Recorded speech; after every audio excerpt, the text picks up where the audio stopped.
بسم اللہ الرحمن الرحیم، السلام علیکم جی۔ تو آج کا ولاگ شروع کرتے ہیں۔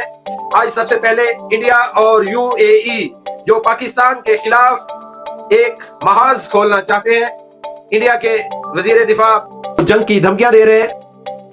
ساتھیوں، یہ آتنکواد کے خلاف کی گئی بھارتی اتہاس کی اب تک کی سب سے بڑی کارروائی ہے، مگر آپریشن سندور جیسا میں نے کہا کہ ابھی ختم نہیں ہوا ہے، کیونکہ ہمارا نیبر آج کل جو سچویشن ہے اس میں کوئی بھی مس ایڈونچر کر سکتا ہے۔ اگر اس نے ایسا کیا تو میں نے آپ کو بتلایا کہ بھارت کا ایکشن انپریسیڈنٹڈ ہوگا۔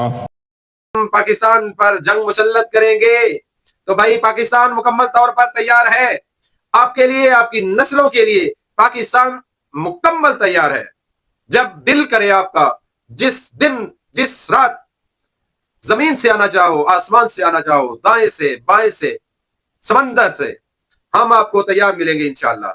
باقی رہی بات یو اے ای والوں کی، تو یو اے ای والوں، دبئی والوں، تم غدار امت ہو، تم غدار مسلمان ہو، تم پاکستان کو یہ کہتے ہو، یا کچھ لوگ ہمارے صحافی بھی یہ کہتے ہیں جو باہر بیٹھے ہیں، عمران ریاض اور ایسے کچھ اور ہیں، کہ ان کا احسان نہیں مانتے کہ انہوں نے اتنی دیر پیسے رکھے۔ بھائی ہم ان کو سود کے پیسے دیتے رہے ہیں، فری میں نہیں رکھے تھے۔ جناب محترم ریاض صاحب، پیسے ان کے فری نہیں پڑے تھے پاکستانی بینکوں میں، ہر ماہ کا سود لیتے تھے۔ وہ کاروبار کرتے ہیں، سود لیتے ہیں، سود کھاتے ہیں، ان کی شکلیں تو دیکھو جا کر۔ تم احسان کی بات کرتے ہو، وہ کاروبار ہے، کئیوں کو دیتے ہوں گے، اسی طرح پاکستان کو بھی دیے۔ اب مانگ رہے پاکستان منہ میں مارے گا ان کے پیسے، نہیں چاہیے ان کے پیسے۔ اور تم یہ بھی دیکھ لو نا کہ وہ انڈیا کے ساتھ، کیونکہ انڈیا اور یو اے کی بڑی گہری دوستی ہے، گہرا تعلق ہے، یہ اندر کھاتے پاکستان کو خراب کرنا چاہتے ہیں، پاکستان پر جنگ مسلط کرنا چاہتے ہیں۔ یو اے ای انڈیا کا اور یو اے ای اسرائیل کا پٹھو ہے۔ یہ واحد ملک ہے جس نے اسرائیل کو تسلیم کیا ہوا ہے، کاروبار ہے، سفارت خانہ ہے، ہر چیز ہے مسلمانوں کے خلاف۔ یہ سعودی عرب کے بھی خلاف ہے۔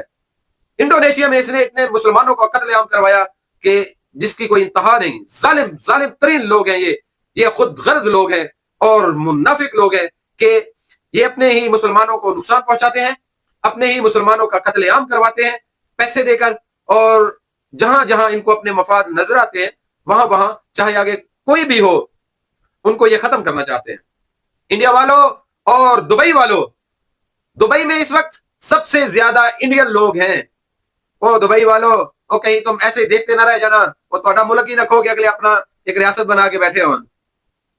یہ ذہن رکھے ہو دبئی والے شیخو، یہ ذہن میں رکھنا، کیونکہ سب سے زیادہ آبادی دبئی میں انڈیا والوں کی ہے، اتنی تو شاید آپ کی آبادی نہیں ہے شیخو، جتنی آبادی وہاں انڈیا والوں کی ہے۔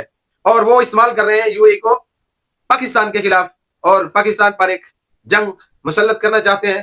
تو بھائی ہم تیار ہیں، ہم نے تو سارا کچھ بنایا ہی آپ کے لیے ہے، ہم نے کہیں اور نہیں چلانا بھائی۔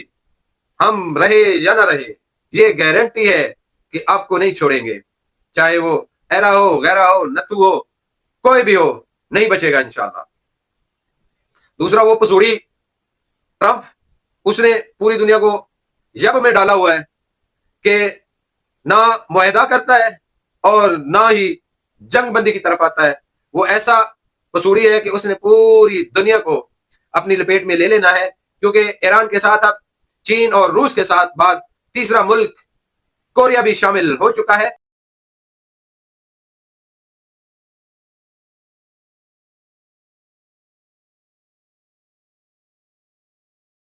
اس کے ہتھیار اب ڈائریکٹ ایران سے چلنا شروع ہو گئے ہیں، تو وہ امریکہ کا سب سے بڑا دشمن ہے اور ایران کا دوست ہے۔ شمالی کوریا کا اس جنگ میں شامل ہونا اور اس بات کی واضح دلیل ہے کہ آنے والے دنوں میں اگر جنگ نہ رکی تو تیسری جنگ سٹارٹ، پھر بریک نہیں ہوگی۔ یہ ٹرمپ پسوڑی پوری دنیا کو اپنی لپیٹ میں لے لے گا۔